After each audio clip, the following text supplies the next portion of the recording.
Hello everybody, welcome to my trivia channel from here in sunny and chilly Yorktown, Virginia. John Hamilton. I'm a freelance writer. Some of my articles appear in the local newspapers. But Elizabeth Blackwell is credited with being the first female doctor, at least the first woman to get a medical degree in America. She was actually British originally, but she became a dual citizen.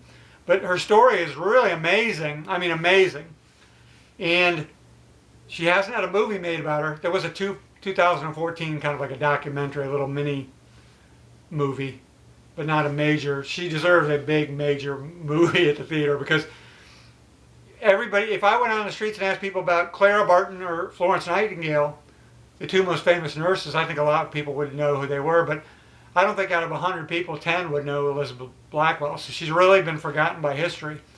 And she lived, her life was amazing. She lived to be 89 back in the days, and she helped out with the, oh, by the way, before I go any further, let me ask today's trivia question. Actually, this is the second one. I did another video, but it's a little cold out there and I don't feel like watching television. But what year did the first woman receive a medical degree? Was it A, 1849, about 12 years before the Civil War, B, 1863, right in the middle of the Civil War, C, 1877, about 12 years after the end of the Civil War, or D, 1920.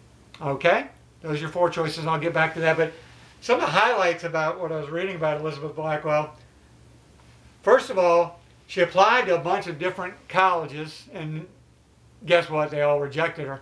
And then she applied to one in New York called Geneva Medical College, which is now, I believe, Hobart College. It's still in existence. And they took a vote. This is really cool.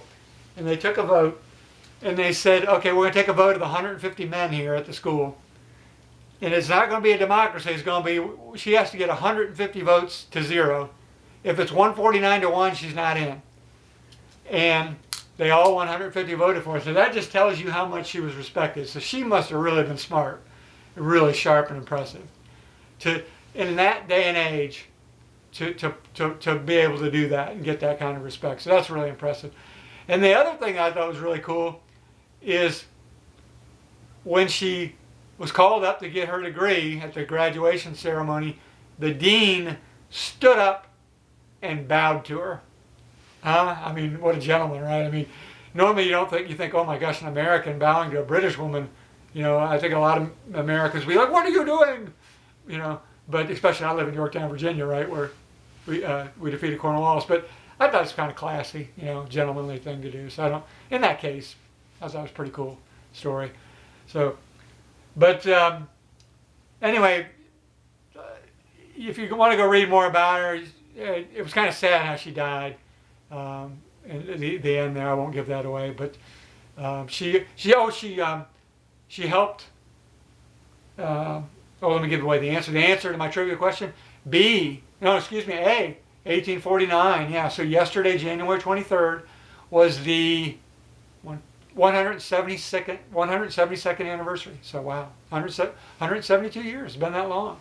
So, but she did a lot of great things. She founded her own hospital, which is still in existence, by the way, to this day. She helped organize nurses during the Civil War, which wasn't that long after she had her degree. But she spoke out. She wrote a thesis about typhus. Is that typhoid fever? Same thing, I guess. But talking about how doctors and nurses need to be more compassionate and more humane. So she was kind of ahead of her time. And she had a lot of respect. She also, you know, dealt with a lot of obstacles too, obviously. Some colleagues didn't want to work with her, that sort of thing. So definitely would make a great movie, no question about it. If I had the wherewithal and the means to do it, I would definitely make this movie. It'd be a great story. So, but anyway, that's it. And I hope you enjoyed it. If you want to read more about her, go online. And we'll see you for the next trivia question. Goodbye. Mr. Finn? Mr. Finn? You still guarding the grandfather clock? Good boy.